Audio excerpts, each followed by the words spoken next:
अस्सलाम वालेकुम।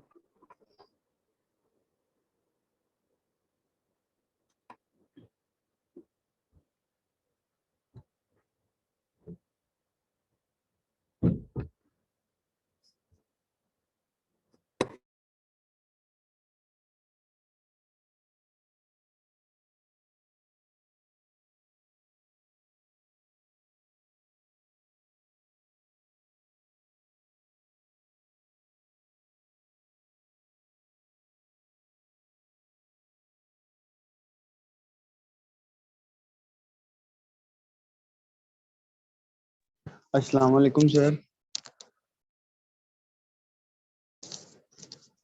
वालेकुम सलाम। सर वो बाकी चीजों के 4 चीजों के तो मार्क्स आपने अपलोड कर दिए हैं, जिनमें से आई थिंक 2 3 क्विज़ेस हैं, 1 2 असाइनमेंट्स हैं। एक दो असाइनमेंट नहीं है, 3 असाइनमेंट हैं और 2 क्विज हैं।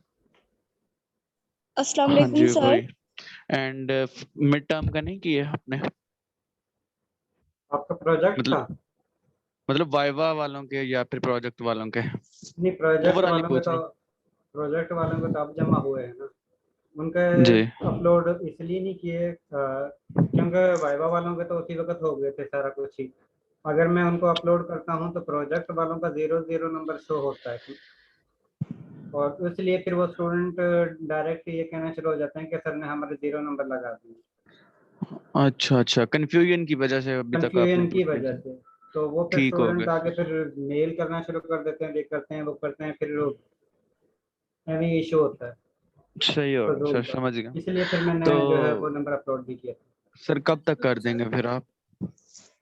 प्रोजेक्ट वालों के जो असाइनमेंट थे वो चेक हो रही हैं, उसके बाद आप लोगों के नंबर अपलोड करेंगे। जी फहमीना। चलें ठीक है सर, शुक्रिया। अस्सलाम वालेकुम सर। सर वालेकुम मेरे ना सलाम। असाइनमेंट 3 के नंबर नहीं लगे हुए। असाइनमेंट 3 जमा करवाई है? यस सर, मैंने आपको स्क्रीनशॉट मेल भी किया है उसका। फहमीना, बल्कि आपकी क्लास के सीआर जीआर मौजूद है या नहीं है? जिंदा है सर, जी सर, मौजूद है। हेलो अस्सलाम वालेकुम सर। वालेकुम सलाम। सर मेरे असाइनमेंट 1 में आपने 0 लगाए हुए हैं। असाइनमेंट 1 में जिनका कुछ भी नहीं लगता उसका मतलब 0 ही लगता है। यस सर, पर मैंने वो सबमिट करवाई हुई है। सिर्फ 1 मिनट। अभी क्लास के सीआर जीआर कहाँ है?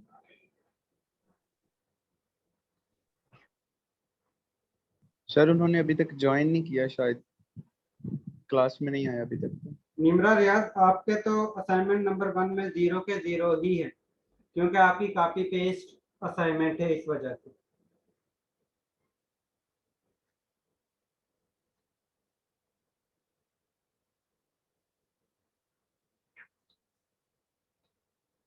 और इसके अलावा अगर कोई और असाइनमेंट 1 में से बिलाल ताज और निमरा रियाज के 0 0 मार्क्स हैं, क्योंकि इन्होंने दोनों ने कॉपी पेस्ट की हुई है, इसके अलावा इन्होंने कुछ भी नहीं किया।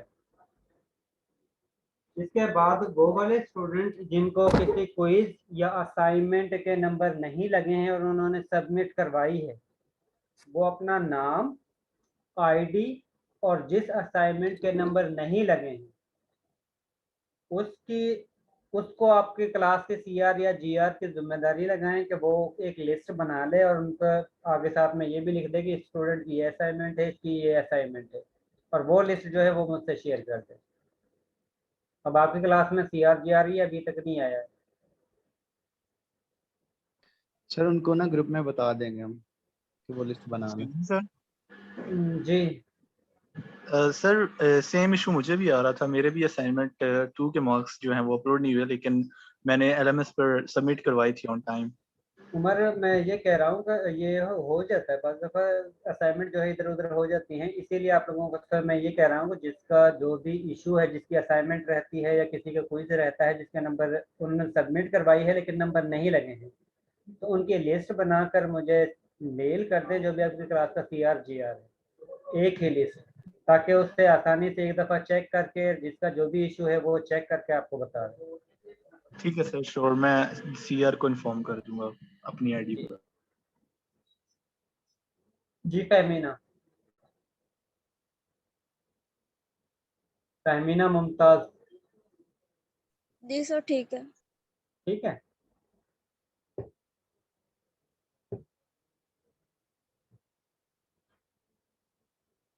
Adnan Hasan. Present sir. Afrini Shirfan. Afrinish Irfan. Ahmad Mujtaba. Present sir. Ali Hasan. Ali Hasan. Aqsa Khurshid. Aqsa Khurshid. Arfa Abrar. Present sir.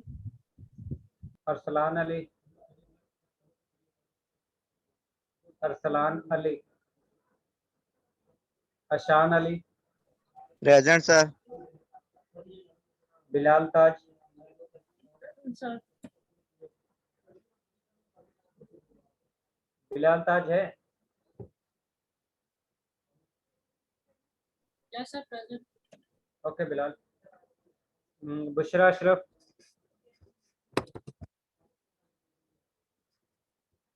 Bushra Ashraf.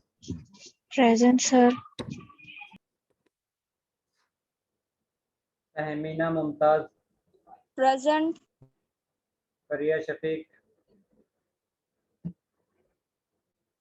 Mohammad Huzaifa. Present sir. बड़ी जल्दी आ गया हुजैफा। सर वो जुमा था तो वो मौलवी साहब के पास बैठे होते थे। हुजैफा जुम्मा तकरीबन 1-1:30 बजे हो जाता है। नहीं सर वो लाहौर से आए हुए थे तो वो बाद में थोड़ी बहुत बातें बता रहे थे मतलब दीन की, तो इस वजह से वो बैठे। Hafiz Zeeshan Ali. Hafiz Zeeshan Ali. Hamza Ayub. Hamza Ayub. Huma Imran. Present sir. Jahanzeb. Present sir. Khalid Hussain. Khalid Hussain. Hansa Ahmad. Hansa Ahmad. Hinza Khalid. Hinza Khalid. Laiba Hafeez. Present sir. Liaquat. Liaquat. Mahak Khalid. Mahak Khalid. Mubashra. Yes sir present. Mohammad Umar. Mohammad Umar. Mohammad Talha. Mohammad Talha. Mohammad Bassam. Mohammad Bassam. Mohammad Ahmad Rame. Mohammad Ahmad Rame. Mohammad Arif. Mohammad Arif. Sir Mohammad Asam present. Mohammad Daud. Mohammad Daud. Mohammad Irfan. Mohammad Irfan. Mohammad Irfan Vakil. Present sir. Mohammad Shoaib. Mohammad Shoaib. Mohammad Suhail. Present sir. Mohammad Waqas. Mohammad Waqas. Munazza. Present. Nasir Sultan. Present sir. Nida Sattar. Present sir. Nimra रियाज।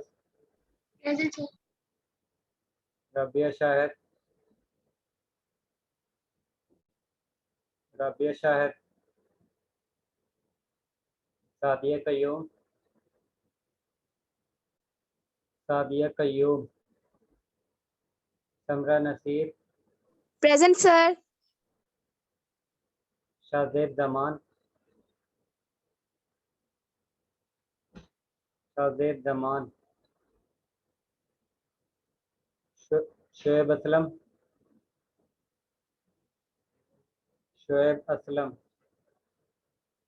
Syed Ghaus Meeran, present sir. Tauqeer Ahmad, Tauqeer Ahmad, Tauseeq Haider, present sir. Usman Safdar, Usman Safdar, Wajiha Maqbool. Yes sir present. अब वो स्टूडेंट नाम सुन लें जो क्लास में अटेंडेंस के वक्त गैर हाजिर थे, अगर प्रेजेंट हैं तो अटेंडेंस लगवा सकते हैं। अफरीनी शिरफान, अली हसन, अक्सा खुर्शीद, अरसलान अली, रबिया शफीक, हाफिज जिशान, हमजा अयूब, खालिद हुसैन, हंसा अहमद, हिंदा खालिद, लियाकत, मैं Khalid, Mohammad Umar, yes sir present. Mohammad Talha, Mohammad Basam, sir present. Mohammad Ahmad Rame, Mohammad Daud, Mohammad Irfan, Mohammad Shoaib, Mohammad Waqas, Rabia Shahid, Sadia Qayyum, Shahzeb Zaman, Shoaib Aslam, Tauqeer Ahmad, present sir. Shoaib Aslam,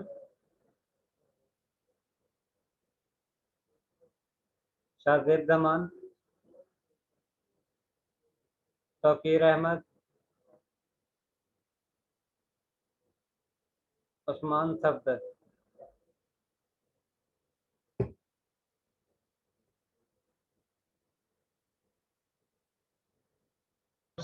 sir Shoaib Aslam present.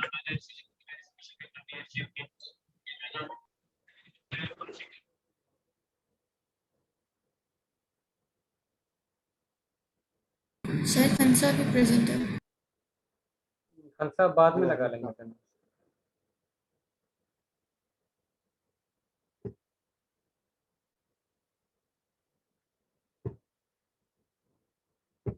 आप लोगों के असाइनमेंट नंबर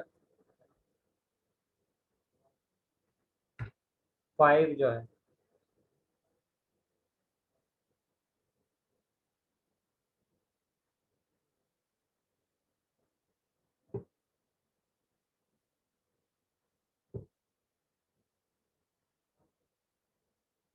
सर जी 4 संडे को सबमिट करवानी है, आज देखा था।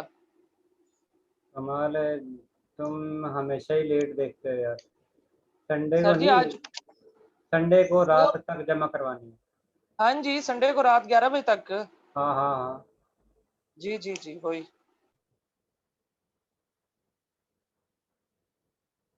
और इस असाइनमेंट का नेक्स्ट संडे रात तक दे दें। ठीक है सर जी।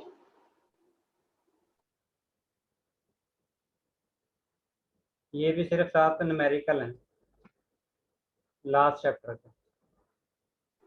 जी सर ठीक।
नेक्स्ट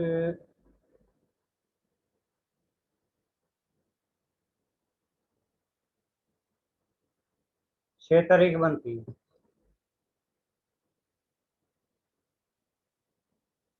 6 जून तक आप लोगों ने इसको सबमिट करवाना है।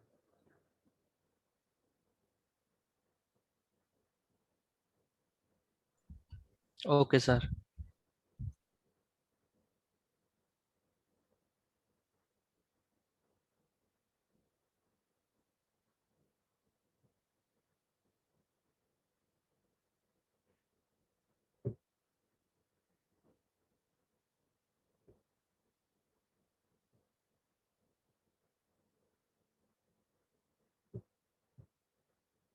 आज हमने चैप्टर नंबर 15 स्टार्ट करना है, साथ में एंड भी करना है। चैप्टर नंबर 15 जो है वो आसान है। ये ऐसा चैप्टर है, इसमें से मोस्टली पोर्शन आप लोगों ने 9th क्लास में पढ़ा है, 10th में, 11 और 12 में भी पढ़ा हुआ है। ये चैप्टर जो है वो एसिड बेस से रिलेटेड है। सबसे पहले एसिडिक स्पीशी की कुछ प्रॉपर्टी हैं जिसकी बेस पर हम कहते हैं कि ये जो चीज़, ये मटेरियल जो है वो एसिडिक है या बेस है। उसकी प्रॉपर्टी की बेस पर हम उनको एसिड और बेस में डिवाइड करते हैं।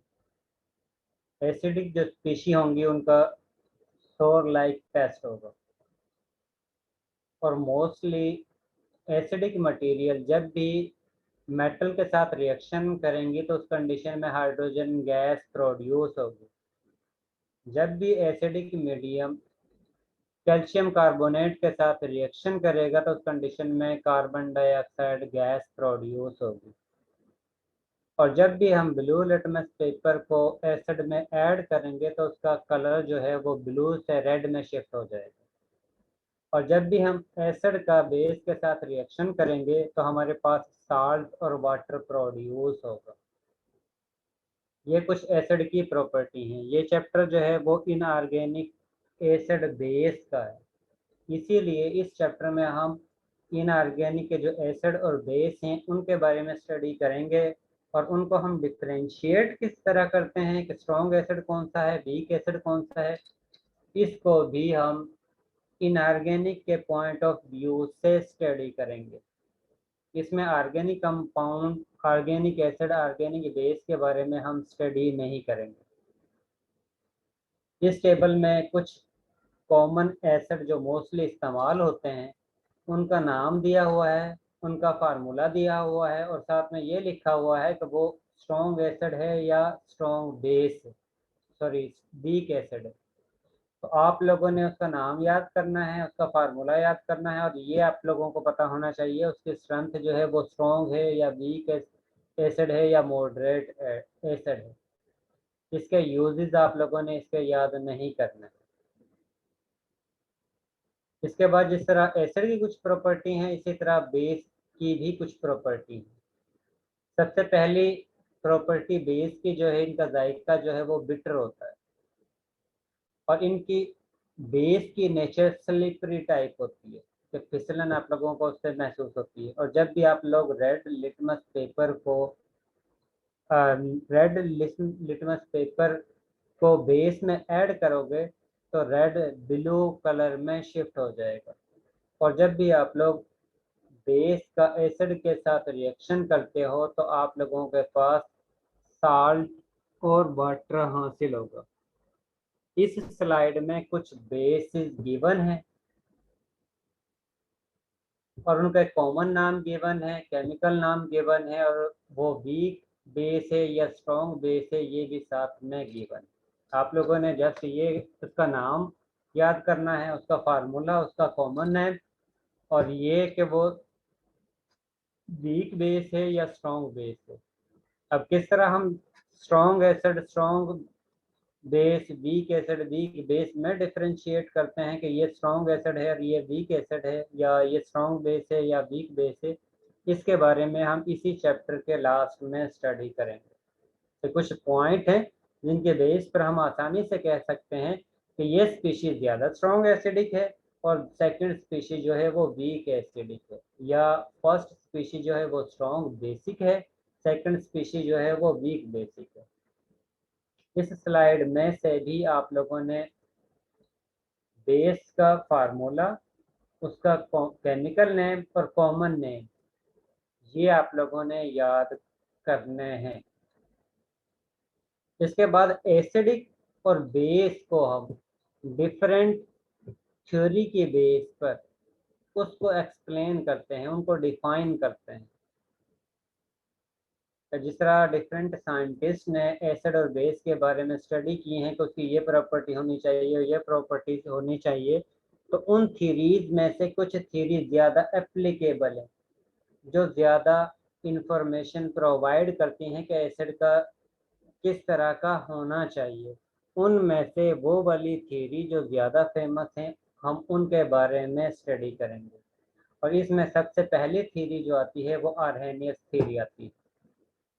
इसके मुताबिक जब भी हम किसी स्पीशी को वाटर में ऐड करते हैं और उसको वाटर में ऐड करने के बाद वो स्पीशी अगर OH नेगेटिव आयन प्रोड्यूस करेगी तो इसका मतलब है कि वो स्पीशी बेस है। और अगर हम किसी स्पीशी को वाटर के अंदर ऐड करते हैं और ऐड करने पर अगर वो H+ आयन वाटर में प्रोवाइड करती है, प्रोड्यूस करती है, तो इसका मतलब है कि वो एसिडिक स्पीशी है। अगर हम किसी स्पीशी को वाटर में ऐड करें और ऐड करने पर वो species OH negative ion produce करती है, तो इसका मतलब है कि वो बेस है।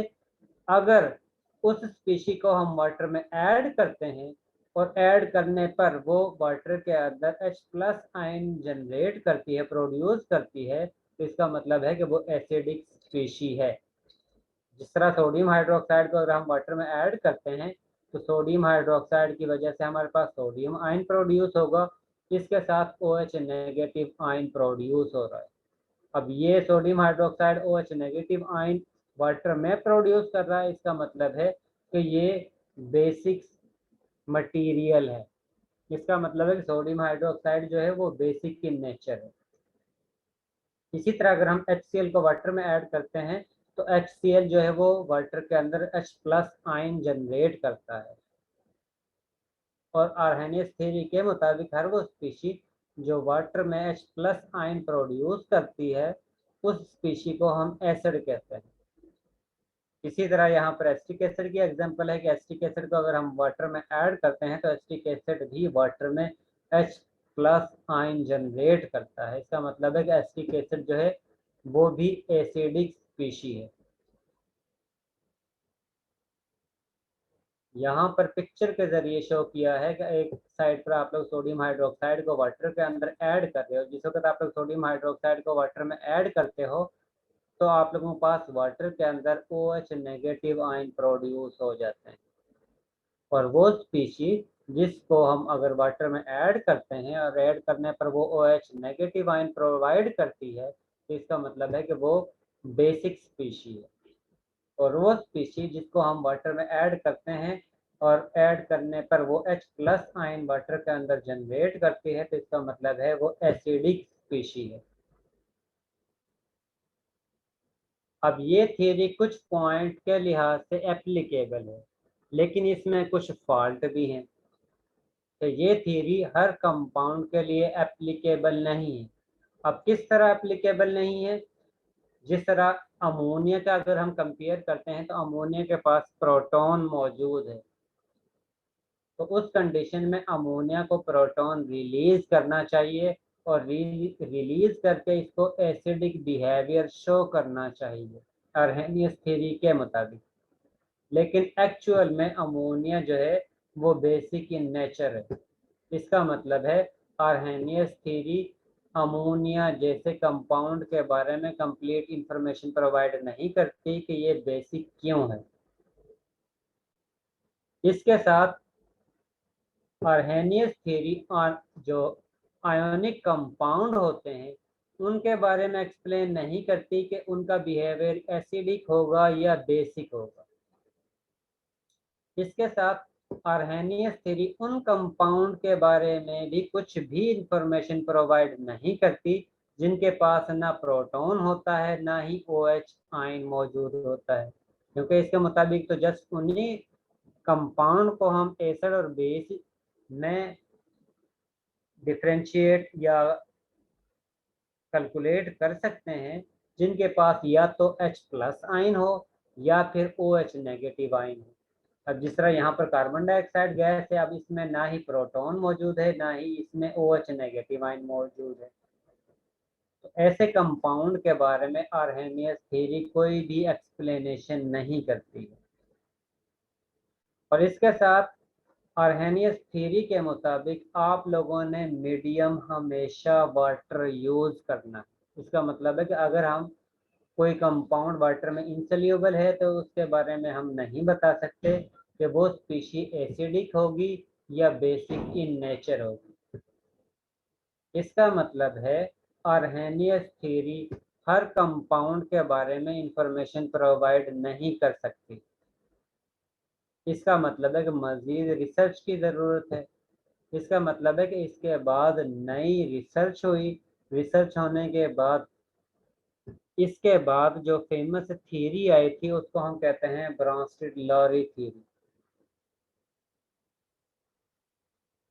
लॉरी ब्रांस्टेड थ्योरी के मुताबिक हर वो स्पीशी जो प्रोटॉन डोनेट करती है या डोनेट कर सकती है उसको हम एसिडिक मटेरियल कहते हैं या उसको हम एसिड कहते हैं, और वो स्पीशी जो प्रोटॉन को एक्सेप्ट करती है उसको हम बेसिक कहते हैं। इसका मतलब है कि लॉरी ब्रांस्टेड थ्योरी के मुताबिक हर वो स्पीशी जो प्रोटॉन को डोनेट करेगी वो एसिड कहलाएगी, और हर वो स्पीशी जो प्रोटॉन को एक्सेप्ट करेगी उसको हम बेस कहेंगे।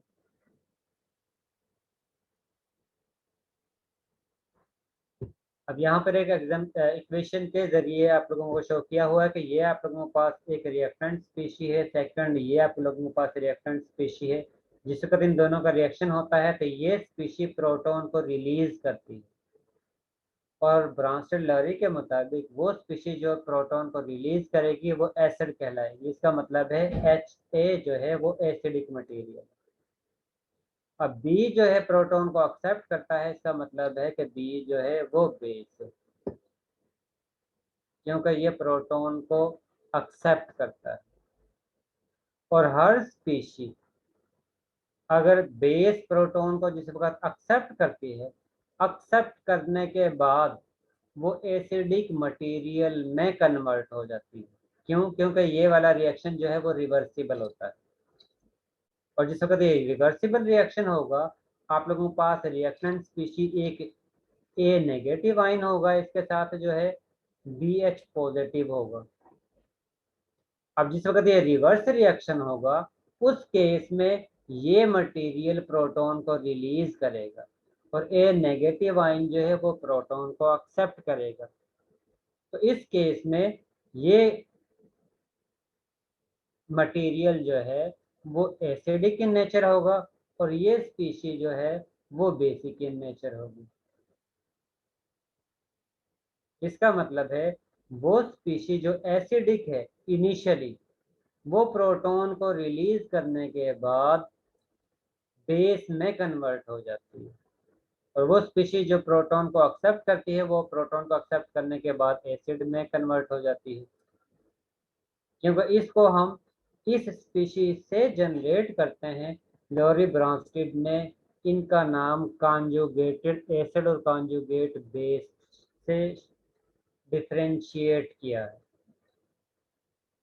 तो ये स्पीशी एसिडिक थी, लेकिन जिस वक्त इसने प्रोटॉन को रिलीज किया है, प्रोटॉन को रिलीज करने के बाद ये कॉन्जुगेट बेस में कन्वर्ट हो गई। इसी तरह बी स्पीशी जो है वो इनिशियली बेस थी, लेकिन जिस वक्त इसने प्रोटॉन को एक्सेप्ट किया है, प्रोटॉन को एक्सेप्ट करने के बाद ये कॉन्जुगेट एसिड में कन्वर्ट हो चुका है। इसका मतलब है कि जो एसिडिक स्पीशी होगी वो प्रोटॉन डोनेट करने के बाद कॉन्जुगेट बेस में कन्वर्ट होगी, और जो बेसिक स्पीशी होगी वो प्रोटॉन को एक्सेप्ट करने के बाद कॉन्जुगेट एसिड में कन्वर्ट हो जाएगी। जिस तरह यहाँ पर आप लोगों के पास एग्जांपल दिया हुआ है कि वाटर का हम अगर HCl के साथ रिएक्शन करते हैं तो HCl जो है वो प्रोटॉन को रिलीज करता है। इसका मतलब है कि ये एसिडिक स्पीशी है। वाटर जो है वो प्रोटॉन को एक्सेप्ट करता है, इसका मतलब है वो बेसिक स्पीशी है।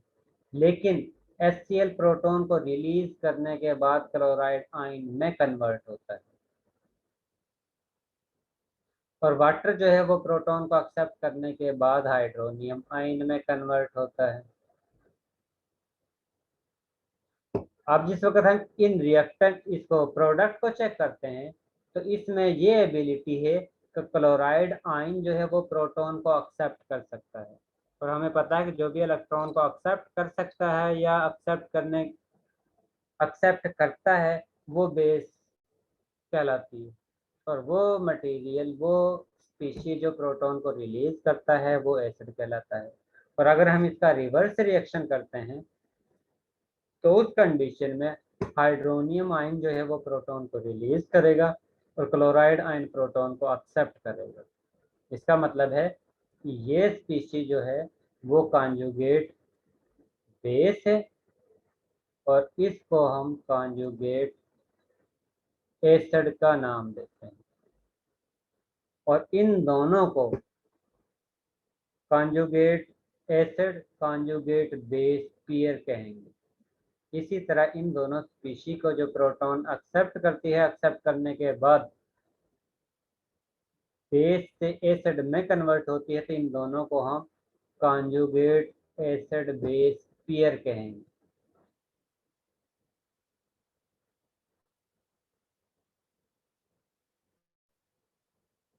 इसके साथ सेकंड स्पीशी होती है वो जो एसिड जैसा बिहेवियर भी शो कर सकती है और बेस लाइक भी बिहेवियर शो करती है, जिस तरह वाटर मॉलिक्यूल है।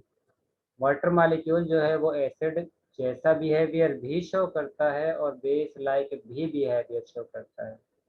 अगर हम वाटर को एसिड के साथ रिएक्शन करवाएंगे तो उस कंडीशन में वाटर जो है वो बेस जैसा बिहेवियर शो करेगा, इसका मतलब है वो प्रोटॉन को एक्सेप्ट करेगा।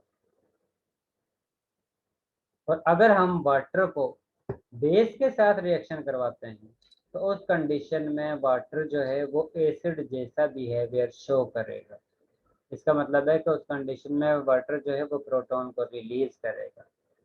और वो स्पीशी जो एसिड जैसा भी बिहेवियर शो कर सकती है और बेस जैसा भी बिहेवियर शो कर सकती है उसको हम एम्फोटेरिक सब्सटेंस कहते हैं। जिस तरह हम अगर वाटर को HCl के साथ रिएक्शन करवाते हैं तो उस कंडीशन में वाटर जो है वो बेस है, HCl जो है वो एसिड है। और अगर हम वाटर का रिएक्शन अमोनिया के साथ करवाते हैं तो उस कंडीशन में वाटर जो है वो एसिड होगा और अमोनिया जो है वो बेस जैसा बिहेवियर शो करेगा। और इस अमोनिया और अमोनियम आयन को, क्योंकि अमोनिया प्रोटॉन को एक्सेप्ट करने के बाद अमोनियम आयन में कन्वर्ट होती है, इन दोनों को हम कॉन्जुगेट एसिड बेस पेयर कहेंगे। इसी तरह वाटर और OH नेगेटिव आयन को हम कॉन्जुगेट एसिड बेस पेयर कहेंगे।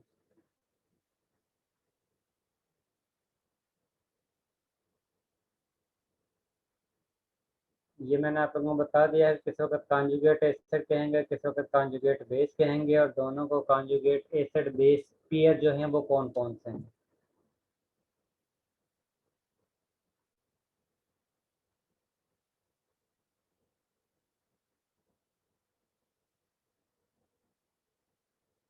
इसके बाद है कि जब भी हम एसिड को बेस के साथ रिएक्शन करते हैं, इनमें से कुछ या एसिड जो हैं वो कुछ स्ट्रॉन्ग एसिड होते हैं, कुछ जो है वो वीक एसिड होते हैं। स्ट्रॉन्ग एसिड वो होंगे जिनको अगर हम वाटर में ऐड करते हैं और वाटर में ऐड करने पर फौरन ही वो H+ आयन, जितने भी उसके पास H+ आयन मौजूद होंगे, वो टोटल को रिलीज कर देते हैं। इसका मतलब है कि स्ट्रॉन्ग एसिड जो है वो स्ट्रॉन्ग इलेक्ट्रोलेट होंगे, और इलेक्ट्रोलेट हम उनको कहते हैं जिसको अगर हम वाटर में ऐड करते हैं तो वो फौरन से आयन में कन्वर्ट हो जाते हैं। और वो स्पीशी जो आसानी से आयन में कन्वर्ट नहीं होगी, इसका मतलब है वो आसानी से ना ही प्रोटॉन को रिलीज करेगी ना ही OH नेगेटिव आयन को रिलीज करेगी। तो उस कंडीशन में हम उसको वीक एसिड या वीक बेस का नाम देते हैं। जिस तरह अगर हम HCl को वाटर में ऐड करते हैं तो HCl के पास जितने भी प्रोटॉन मौजूद हैं, इसको वाटर में ऐड करने पर HCl के पास जितने भी प्रोटॉन हैं वो टोटल प्रोटॉन को वाटर में रिलीज कर देती है। और हर वो स्पीशीज जिसके पास जितने प्रोटॉन मौजूद है उन टोटल प्रोटॉन को अगर वो वाटर में डोनेट कर देती है तो इसका मतलब है कि वो स्ट्रॉन्ग एसिडिक है। और अगर वो स्पीशीज जितने उसके पास प्रोटॉन मौजूद है उन टोटल प्रोटॉन को वाटर में रिलीज नहीं करती तो उस कंडीशन में हम उसको वीक एसिड कहेंगे। पहले जो एग्जांपल थी वो HCl की थी और HCl जो है वो स्ट्रॉन्ग एसिड है, HF जो है वो वीक एसिड। वीक एसिड में जो भी स्पीशी है एसिड है वो अपने टोटल प्रोटॉन को रिलीज नहीं करती, क्योंकि अगर वो इसमें से डिकम्पोज होकर H+ आयन और F नेगेटिव आयन में कन्वर्ट होती है तो वो दोबारा से एक दूसरे के साथ मर्ज होकर HF बनाना शुरू कर देता है। इसका मतलब है कि वाटर के अंदर आप लोगों के पास HF भी मौजूद होंगे, H+ आयन भी मौजूद होगा और F नेगेटिव आयन भी मौजूद होगा। इसका मतलब है कि इस स्पीशी की वजह से वाटर में जितने प्रोटॉन जनरेट होने चाहिए थे एक्चुअल में इतने H+ आयन जनरेट नहीं होते हैं। इसका मतलब है कि उसकी pH वैल्यू एक्चुअल वैल्यू से कम हासिल होती है। इसी वजह से हम उनको वीक एसिड कहते हैं।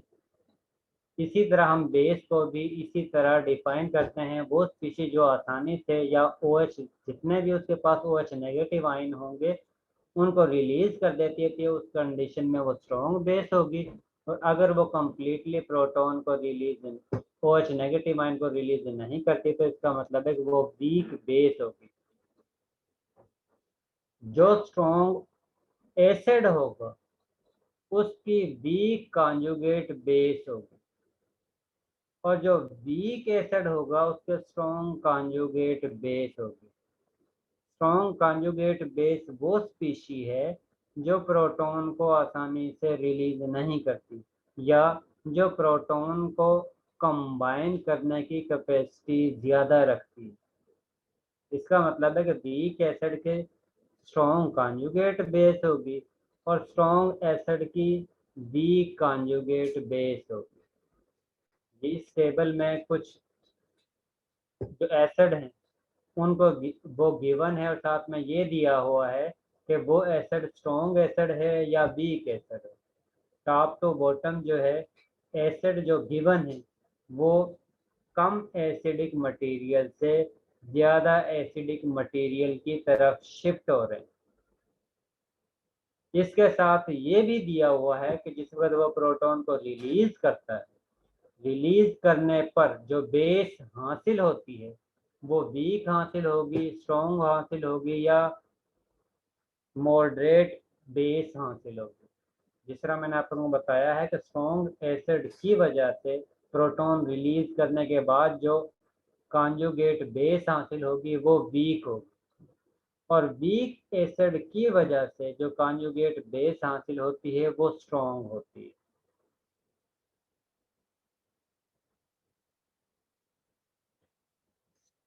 इसके बाद है कि हम किस तरह बता सकते हैं कि एसिड जो है वो स्ट्रॉन्ग है या एसिड जो है वो वीक है। उसके कुछ पॉइंट हैं जिनको आप लोगों ने माइंड में रख कर ये बताना है कि इसमें से कौन सी स्पीशी जो है वो ज़्यादा स्ट्रॉन्ग एसिडिक है और कौन सी स्पीशी जो है वो वीक एसिडिक है। इसमें से सबसे पहले पॉइंट जो हासिल होता है वो है बॉन्ड लेंथ। हाइड्रोजन और मोर इलेक्ट्रोनेगेटिव एटम के दरमियान जो बॉन्ड बनता है अगर वो बॉन्ड लेंथ कम है इसका मतलब है कि वो बॉन्ड आसानी से ब्रेक नहीं होगा और अगर बॉन्ड लेंथ ज़्यादा है इसका मतलब है कि वो बॉन्ड आसानी से ब्रेक हो जाएगा। और जो सर जी बॉन्ड वो कितनी लेंथ है, मतलब कोई आइडिया कोई बताया है, मतलब कोई मतलब लिमिट उससे नहीं कम हो? लिमिट नहीं है, जस्ट हम उनको कंपेयर करते हैं कि किसकी बॉन्ड लेंथ ज्यादा है, किसकी बॉन्ड लेंथ कम है।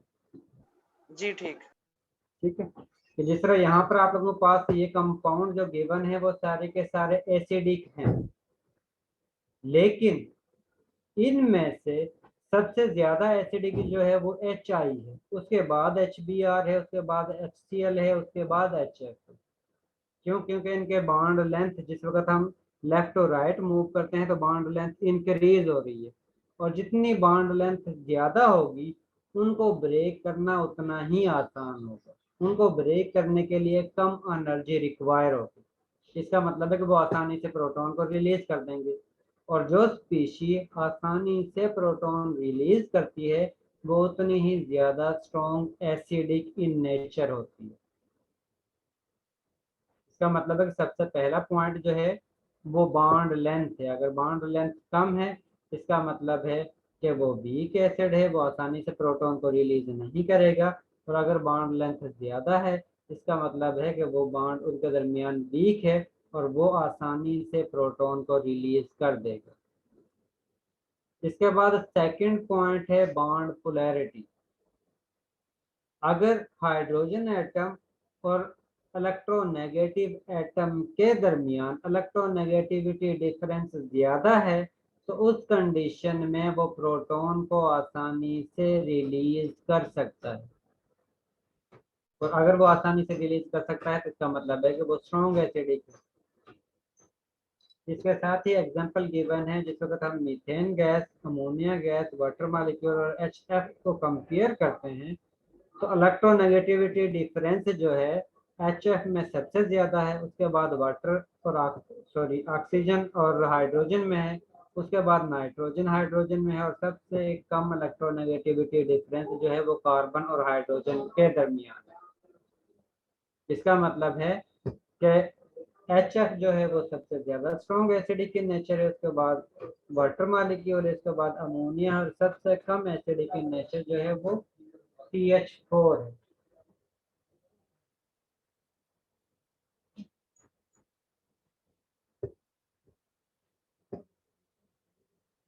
इसके बाद थर्ड पॉइंट है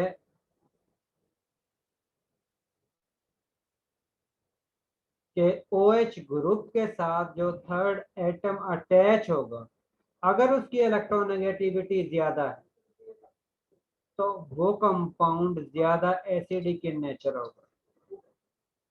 ये OH ग्रुप के साथ जो थर्ड एटम है अगर उसकी इलेक्ट्रोनेगेटिविटी ज्यादा है तो वो स्पीशीज ज्यादा एसिडिक इन नेचर होगी, और अगर वो थर्ड एटम जिस तरह ये हाइड्रोजन के साथ ऑक्सीजन अटैच है और इस ऑक्सीजन के साथ आयोडीन अटैच है, अब ये आयोडीन जो है इसकी इलेक्ट्रोनेगेटिविटी क्लोरीन की निस्बत कम है।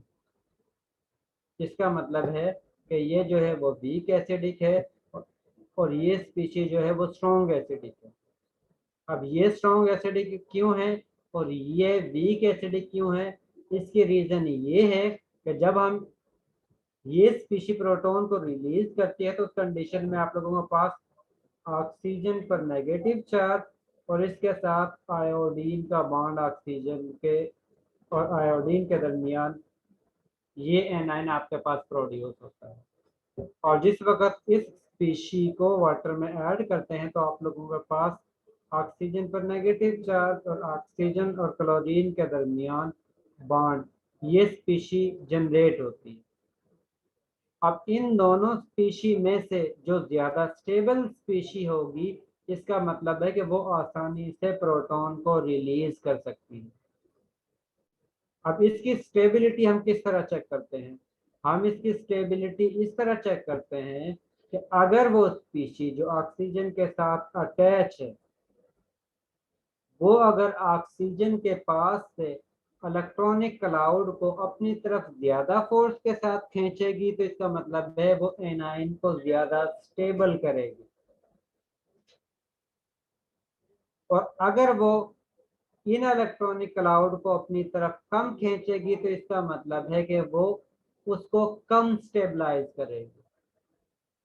और अगर यहाँ पर कोई ऐसा एटम अटैच है जो मजीद इलेक्ट्रॉन को ऑक्सीजन को डोनेट कर सकता है, तो इसका मतलब है वो उस एनायन को मोर डिस्टेबलाइज करेगा। और जितना ये एनायन ज्यादा स्टेबल होगा उतना ही आप लोगों के पास कंपाउंड जो है वो मोर एसिडिक इन नेचर होगा। और जितना ये एनायन कम स्टेबल होगा उतना ही ओरिजिनल कंपाउंड, ओरिजिनल स्पीशीज जो है वो वीक एसिडिक इन नेचर होगा। इसका मतलब है कि थर्ड एटम की इलेक्ट्रोनेगेटिविटी अगर ज्यादा होगी तो इसका मतलब है कि कंपाउंड ज्यादा एसिडिक है, और अगर थर्ड कंपाउंड की इलेक्ट्रोनेगेटिविटी कम है इसका मतलब है कि वो कम एसिडिक इन नेचर होगा। इसके बाद फोर्थ पॉइंट है ऑक्सीडेशन स्टेट या नंबर ऑफ ऑक्सीजन। यहाँ पर क्लोरीन और ऑक्सीजन के साथ डबल बॉन्ड है, इसी तरह यहाँ पर भी इस क्लोरीन और ऑक्सीजन के दरमियान डबल बॉन्ड है, और इस ऑक्सीजन क्लोरीन के दरमियान भी डबल बॉन्ड है, और यहाँ पर इस क्लोरीन और ऑक्सीजन के दरमियान डबल बॉन्ड है, इस ऑक्सीजन और क्लोरीन के दरमियान भी डबल बॉन्ड है, और इस ऑक्सीजन और क्लोरीन के दरमियान भी डबल बॉन्ड। अगर नंबर ऑफ ऑक्सीजन इस थर्ड एटम के साथ इंक्रीज होंगे तो इसका मतलब है कि इस एटम की ऑक्सीडेशन स्टेट प्लस में इंक्रीज हो रही है, और जितनी ऑक्सीडेशन स्टेट इस थर्ड एटम की इंक्रीज होगी कंपाउंड उतना ही ज्यादा स्ट्रॉन्ग एसिडिक इन नेचर होगा। जितने नंबर ऑफ ऑक्सीजन इस थर्ड एटम के साथ इंक्रीज होंगे इसका मतलब इस थर्ड एटम की ऑक्सीडेशन स्टेट जो है वो इंक्रीज होगी, और जितनी इस थर्ड एटम की ऑक्सीडेशन स्टेट इंक्रीज होगी इसका मतलब है कि ये थर्ड एटम उतनी ही ज्यादा फोर्स के साथ इस बॉन्ड को अपनी तरफ अट्रैक्ट करेगा, और जितनी ज्यादा फोर्स के साथ ये क्लोरीन एटम इस बॉन्ड को अपनी तरफ अट्रैक्ट करेगा इसका मतलब है कि उतनी ही आसानी से ये प्रोटॉन को रिलीज करेगा। और जो स्पीशी जितनी आसानी के साथ प्रोटॉन को रिलीज करती है इसका मतलब है कि वो उतनी ही ज्यादा स्ट्रॉन्ग एसिडिक इन नेचर है। इस कंडीशन में सबसे ज्यादा इस बॉन्ड को ये वाला क्लोरीन एटम जो है जिसकी ऑक्सीडेशन स्टेट +7 है, क्योंकि इसके पास इलेक्ट्रॉन की कमी ज्यादा है, और जितनी इलेक्ट्रॉन की कमी होगी इसका मतलब है उस इलेक्ट्रॉन की कमी को पूरा करने के लिए ये इस बॉन्ड को ज्यादा फोर्स के साथ अपनी तरफ इंट्रैक्ट करवाएगा। उतनी ही ज्यादा फोर्स के साथ क्लोरीन जो है ऑक्सीजन और हाइड्रोजन के बॉन्ड को अपनी तरफ अट्रैक्ट करेगा, और जितनी ज्यादा फोर्स के साथ क्लोरीन हाइड्रोजन और ऑक्सीजन के बॉन्ड को अपनी तरफ अट्रैक्ट करेगा इसका मतलब है वो उतनी ही आसानी से प्रोटॉन को रिलीज करेगा।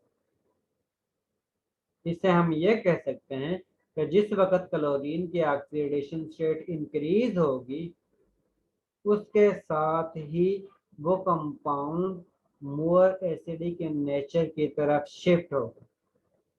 और क्लोरीन की ऑक्सीडेशन स्टेट किस तरह इंक्रीज हो रही है, जितने नंबर ऑफ ऑक्सीजन क्लोरीन के साथ इंक्रीज हो रहे हैं उसके साथ ही क्लोरीन की ऑक्सीडेशन स्टेट जो है वो इंक्रीज हो रही है। अब पहले कंपाउंड में क्लोरीन की ऑक्सीडेशन स्टेट जो है वो 1 जिसमें सिर्फ एक ऑक्सीजन क्लोरीन के साथ अटैच है, जिसमें क्लोरीन के साथ 2 ऑक्सीजन अटैच हैं उसमें क्लोरीन की ऑक्सीडेशन स्टेट जो है वो +1 से +3 में शिफ्ट हो गई, और जिसमें 3 ऑक्सीजन क्लोरीन के साथ अटैच है उसमें क्लोरीन की ऑक्सीडेशन स्टेट जो है वो +5 में शिफ्ट हो चुकी है, और जिसमें 4 ऑक्सीजन एटम क्लोरीन के साथ अटैच हैं उसमें क्लोरीन की ऑक्सीडेशन स्टेट +7 में शिफ्ट हो चुकी है। और जितनी क्लोरीन की ऑक्सीडेशन स्टेट ज्यादा होगी इसका मतलब है कि वो ज्यादा फोर्स के साथ इस बॉन्ड को अपनी तरफ इंट्रैक्ट करेगा और आसानी से प्रोटॉन को रिलीज करेगा, और जितनी आसानी के साथ वो प्रोटॉन को रिलीज करेगा इसका मतलब है वो उतना ही ज्यादा स्ट्रॉन्ग एसिडिक इन नेचर होगा। तो इन पॉइंट्स की बेस पर हम एसिड और बेस को डिफरेंशिएट कर सकते हैं। इसके बाद नेक्स्ट थ्योरी है, क्योंकि ये लोरी ब्रांस्टेड की थ्योरी सिर्फ उन कंपाउंड के लिए एप्लीकेबल है जो प्रोटॉन को एक्सेप्ट कर सकते हैं या प्रोटॉन को रिलीज कर सकते हैं। लेकिन अगर किसी केमिकल रिएक्शन के दौरान ना प्रोटॉन एक्सेप्ट हो रहा हो ना प्रोटॉन रिलीज हो रहा हो, उनके बारे में हम एसिडिक है या बेसिक है ये कंफर्म नहीं बता सकते। इसका मतलब है कि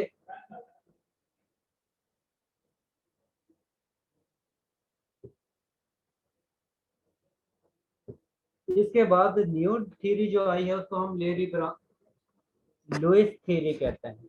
लुईस थ्योरी के मुताबिक हर वो स्पीशीज जो लोन पेयर को डोनेट करेगी उसको हम बेस कहेंगे, और हर वो स्पीशीज जो प्रोटॉन को लोन पेयर को एक्सेप्ट करेगी उसको हम एसिड कहेंगे। इलेक्ट्रॉन डोनेटिंग स्पीशीज जो है उसको हम न्यूक्लियोफाइल भी कहते हैं, क्योंकि उसके पास हमेशा इलेक्ट्रॉन ज्यादा होंगे और उसकी कोशिश होगी कि वो इलेक्ट्रॉन को डोनेट कर सके। और एसिडिक के पास इलेक्ट्रॉन की डेफिशिएंसी होगी, इलेक्ट्रॉन की कमी होगी, इसी वजह से हम उनको इलेक्ट्रोफाइल भी कह सकते हैं। इसका मतलब है कि हम लुईस थ्योरी के मुताबिक हर वो स्पीशीज जो लोन पेयर को डोनेट करती है उसको हम बेस कहते हैं, और हर वो स्पीशीज जो लोन पेयर को एक्सेप्ट करेगी जो इलेक्ट्रॉन पेयर को एक्सेप्ट करेगी उसको हम एसिड कहेंगे। और जब भी हम न्यूक्लियोफाइल और इलेक्ट्रोफाइल को कंबाइन करेंगे तो हमारे पास अडक्ट हासिल होगा। इसकी एग्जांपल हमारे पास ये है, फार्मिक एसिड का अगर हम रिएक्शन करवाते हैं OH नेगेटिव आयन के साथ, तो यहाँ पर आप लोगों के पास प्लस आयन है, इसका मतलब है कार्बन पर इलेक्ट्रॉन की डेफिशिएंसी है, और OH नेगेटिव आयन पर इलेक्ट्रॉन की एक्सेस है। इसका मतलब है कि इसने इलेक्ट्रॉन पेयर को एक्सेप्ट करना है और इस स्पीशीज ने न्यूक्लियोफाइल ने लोन पेयर को डोनेट करना है, जिसके जरिए इनके दरमियान बॉन्ड बनेगा, और इसके रिजल्ट में जो प्रोडक्ट हासिल होगा उसको हम अडक्ट का नाम देते हैं। इसी तरह यहाँ पर कुछ एग्जांपल गिवन है जिसमें एक स्पीशीज जो है वो लोन पेयर को डोनेट कर रही है, दूसरी स्पीशीज लोन पेयर को एक्सेप्ट कर रही है। इसमें ये लोन पेयर को डोनेट करती है ये स्पीशीज, और ये स्पीशीज जो है वो लोन पेयर को एक्सेप्ट करती है। इसका मतलब है कि ये स्पीशीज जो है वो एसिडिक है और ये स्पीशीज जो है वो बेसिक है, क्योंकि ये लोन पेयर को डोनेट कर रही है। इसी तरह सेकंड में जो है ये स्पीशीज जो है वो लोन पेयर को डोनेट कर रही है, और सल्फर ट्राइऑक्साइड जो है वो लोन पेयर को एक्सेप्ट कर रहा है। इसका मतलब है सल्फर ट्राइऑक्साइड जो है वो एसिडिक है और कैल्शियम ऑक्साइड जो है वो बेसिक इन नेचर है। इसी तरह आप लोगों के पास थर्ड एग्जांपल गिवन।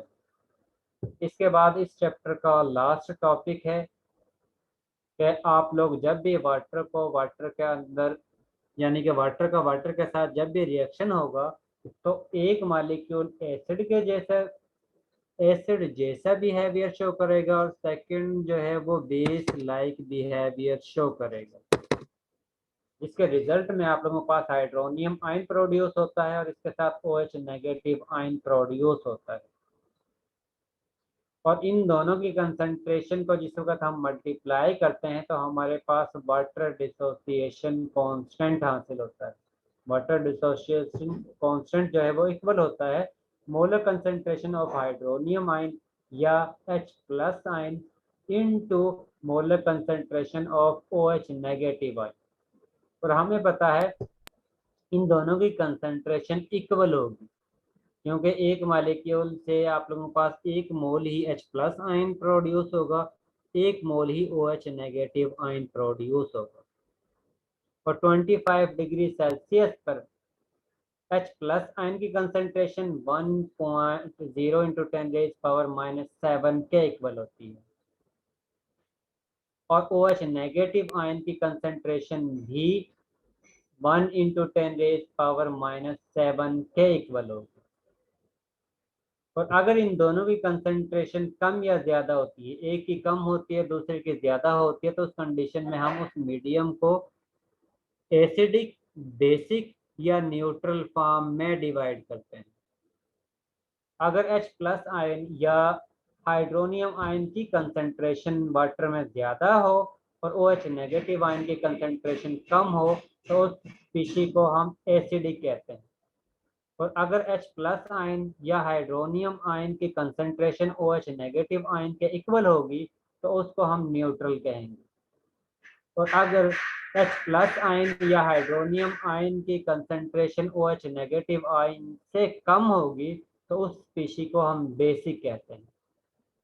और जिस वक्त इन दोनों की कंसंट्रेशन, जिस तरह मैंने बताया H+ आयन की कंसंट्रेशन जो है वो 1 × 10⁻⁷ के इक्वल होती है, इसी तरह OH नेगेटिव आयन की कंसंट्रेशन जो है वो भी 1 × 10⁻⁷ के इक्वल होती है। दोनों को मल्टीप्लाई करते हैं तो हमारे पास Kw की वैल्यू हासिल होती है 1 × 10⁻⁻14। और इसकी अगर हम, क्योंकि हमने नेक्स्ट में नेगेटिव लॉग लेना होता है दोनों साइड से, जिसके जरिए हम pH और pOH वैल्यू कैलकुलेट करते हैं।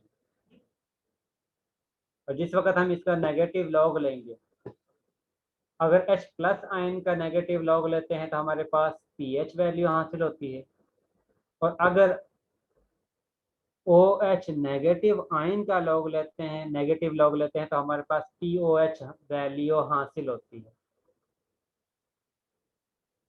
और इन दोनों का सम pH प्लस pOH, इन दोनों का सम जो है वो इक्वल होता है 14 के।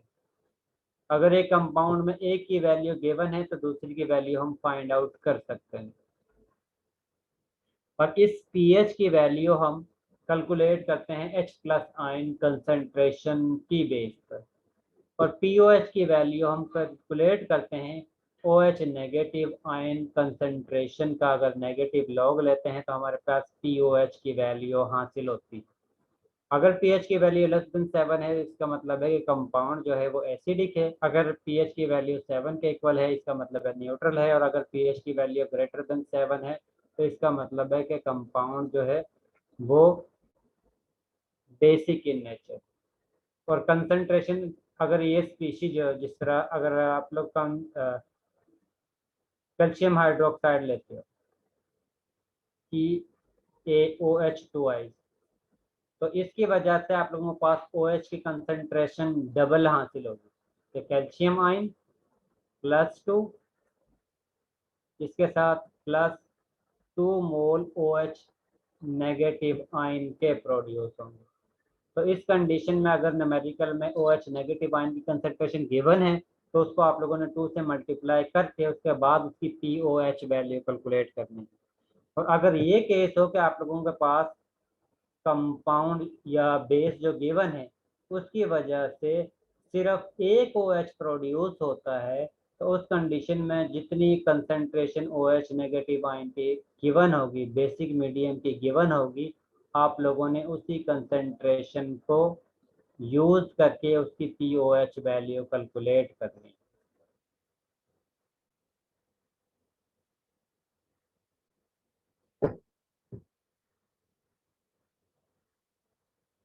इसके साथ ही ये चैप्टर कंप्लीट हो गया है।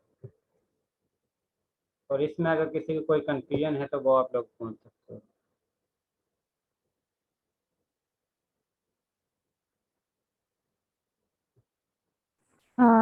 अस्सलाम वालेकुम सर।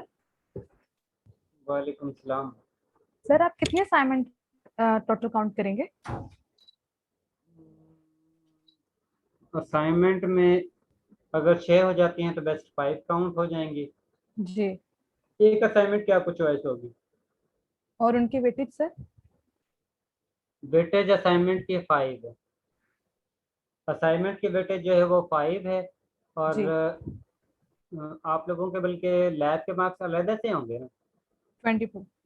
हाँ, असाइनमेंट के वेटेज जो है वो 5 मार्क्स की है, क्विज़ के वेटेज जो है वो 15 मार्क्स के हैं, और 25 मार्क्स का आप लोगों का मिड है, 20 मार्क्स के आप लोगों की लैब है, और बाकी नंबर जो बच जाते हैं उनका आप लोगों का फाइनल।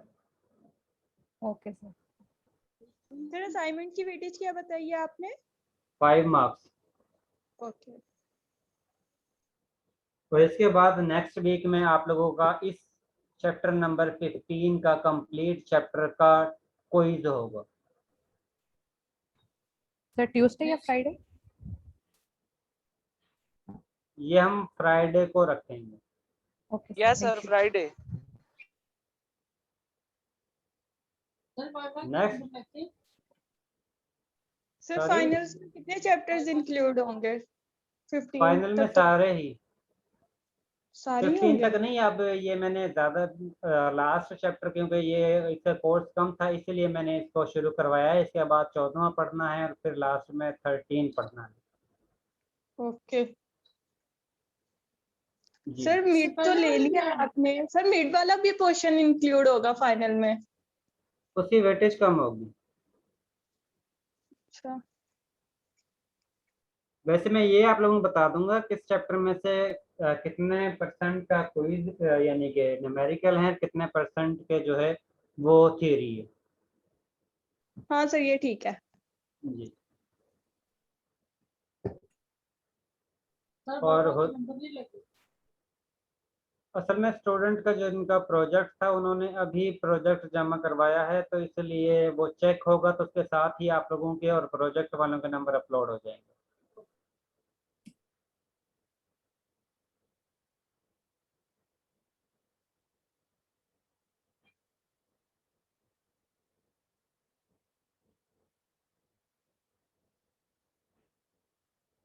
सर अटेंडेंस लगा दें। अटेंडेंस लगा लेते हैं।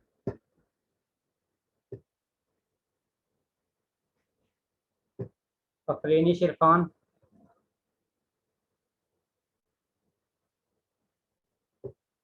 अली हसन, अक्सा खुर्शीद, प्रेजेंट। अरसलान अली,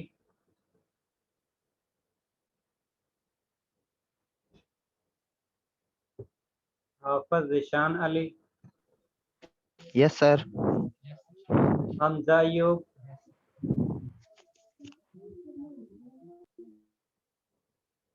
हमजा अयूब को क्या इशू है? किसने इस कोर्स को ड्रॉप करवाना है? सर जी इसने फ्रीज करवा लिया है। फ्रीज करवा लिया, लेकिन नाम अभी भी यस शो हो रहा है। वो नाम का तो नहीं पता, बट सारे सब्जेक्ट में ऐसे ही है। इसने कभी कोई क्लास नहीं ली और इसने कहा भी है कि फ्रीज करवा लिया इस। और ये फरिया शफीक, इसका पता नहीं, इसका कोई इशू है सर जी। सर वो फारिया खमसा ने को भी लगता है। वाला जो सेमेस्टर है वो विड्रॉ करवा लिया है। सर मोहम्मद अहमद सामने प्रेजेंट। और अली हसन। इसका नहीं पता, ये हमारे साथ नहीं है, फिजिक्स का नहीं है ये, पता नहीं कौन से डिपार्टमेंट में। सर फिजिक्स का ही है ये, और इसका नहीं पता क्योंकि ये बहुत देर से क्लासेस नहीं ले रहा। वही है, इसके तो यानी कि एब्सेंट ही एब्सेंट है, क्लासेस एक दो यानी कि अटेंड किए, इसके अलावा तो ये एब्सेंट ही है।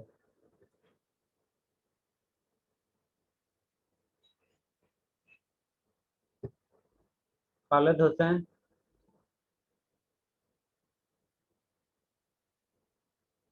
कंसा Ahmad, present. Kinza Khalid, present sir. Liaquat,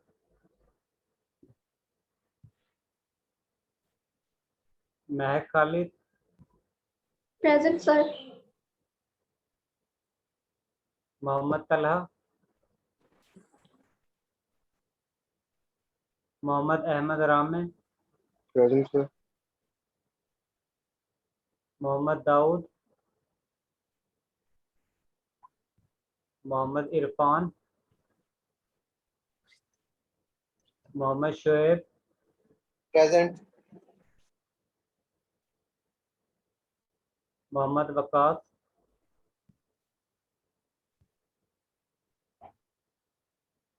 Rabia Shahid.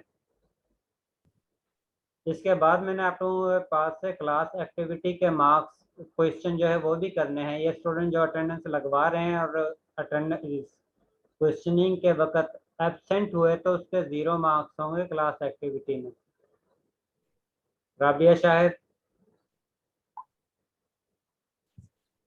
Sadia Qayyum, present sir. Shahzeb Zaman, yes sir present.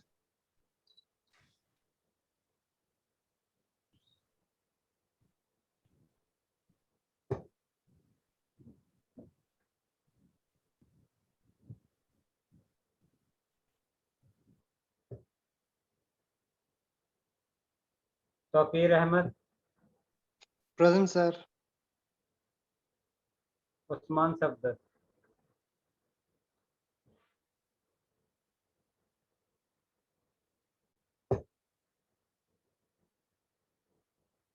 Sir Rabia Shahid present.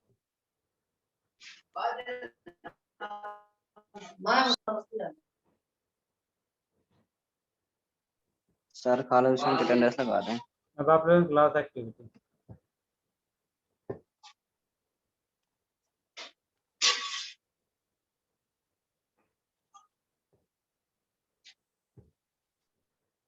आप लोग क्लास एक्टिविटी के 5 मार्क्स हैं, एब्सोल्यूट 5 मार्क्स। ये तो आपको पता है ना।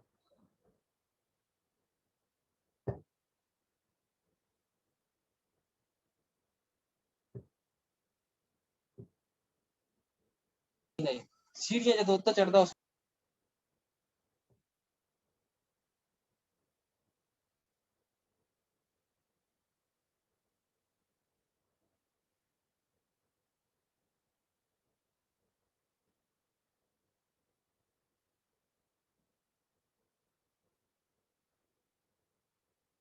जी अदनान हसन,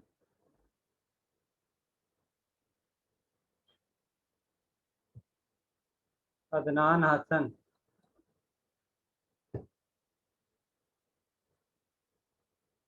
और क्लास एक्टिविटी में किसी स्टूडेंट का नेटवर्किंग या इस तरह का कोई एक्सक्यूज जो है वो काउंट नहीं किया जाएगा, ये याद रखना।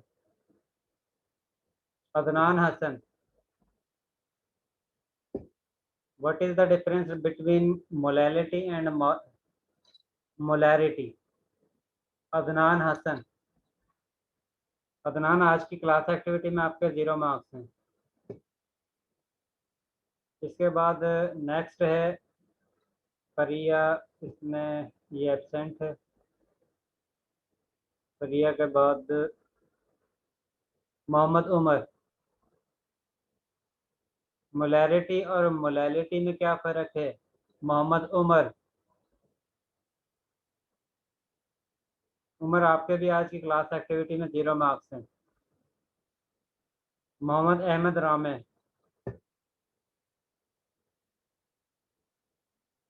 मोहम्मद अहमद रामे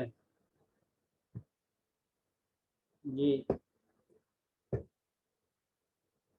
मोहम्मद अहमद रामे, आपके भी आज की क्लास एक्टिविटी में 0 मार्क्स हैं। मोहम्मद वकास अहमद। मोलैरिटी और मोलैलिटी में क्या फ़र्क है? मोहम्मद वकास अहमद।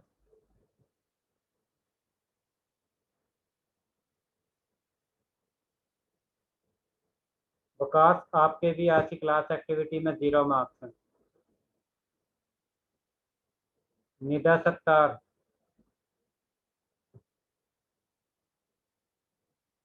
सर वकास तो प्रेजेंट भी नहीं है। यहाँ पर मेरे पास जो है वो प्रेजेंट है, उसने अटेंडेंस लगवाई है। ये सॉरी,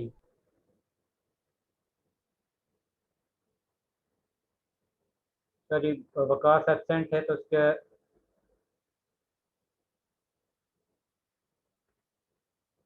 वकास के बाद है निदा सत्तार। निदा सत्तार। निदा सत्तार, आपके भी क्लास एक्टिविटी में 0 मार्क्स हैं। निमरा रियाज। मोलैरिटी और मोलैरिटी में क्या फ़र्क है? नीरज सर आपके भी क्लास एक्टिविटी में 0 मार्क्स हैं। इसके बाद नेक्स्ट है सादिया कय्यूम। सादिया कय्यूम आपको भी नहीं आता, आपके भी क्लास एक्टिविटी में 0 मार्क्स हैं। इसके बाद नेक्स्ट है शाहजेब जमान। Yes sir. जी, मोलैलिटी और मोलैरिटी में क्या फ़र्क है? सर मोलैरिटी है जो it is a ratio of solutes to the litres of solution, and molarity है ये सोल्यूट्स की रेशियो है ये किलोग्राम के हवाले से टू द किलोग्राम। सोल्यूट की रेशियो है किलोग्राम के लिहाज से। Yes sir. बस yes sir, moles of solutes इसकी रेशियो है किलोग्राम के बाद। चले, आपके 8 नंबर हैं 10 में से। इसके बाद सैयद गौस मीरन। Yes sir. सैयद ये बताओ कि मोल फ्रैक्शन में और मैस परसेंटेज में क्या फ़र्क है? सर दोबारा बताने में वो आवाज नहीं आई। मोल फ्रैक्शन और परसेंटेज सॉल्यूशन में क्या फ़र्क है?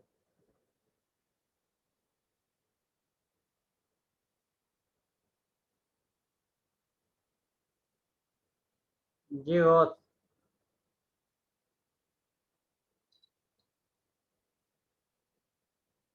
वो तो आपको भी आंसर नहीं आता, इसलिए आज की क्लास एक्टिविटी में आपके भी 0 मार्क्स हैं। सर बोला तो है। क्या बोला है?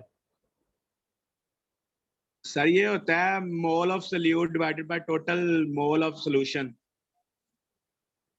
और mole of solute divided by total ये क्या मोल ऑफ। होता है? सर ये मोल फ्रैक्शन होती है। अच्छा, और सर दूसरा क्या था? Percentage solution.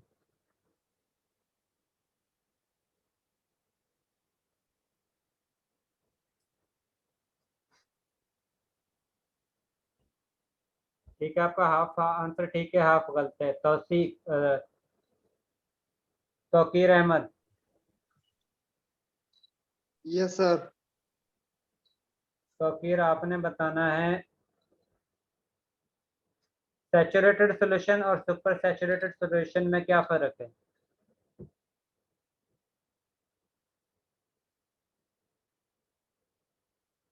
Tauqeer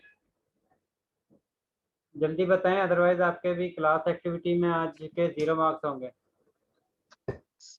sir saturated solution और सुपर सैचुरेटेड सॉल्यूशन में। जी जी।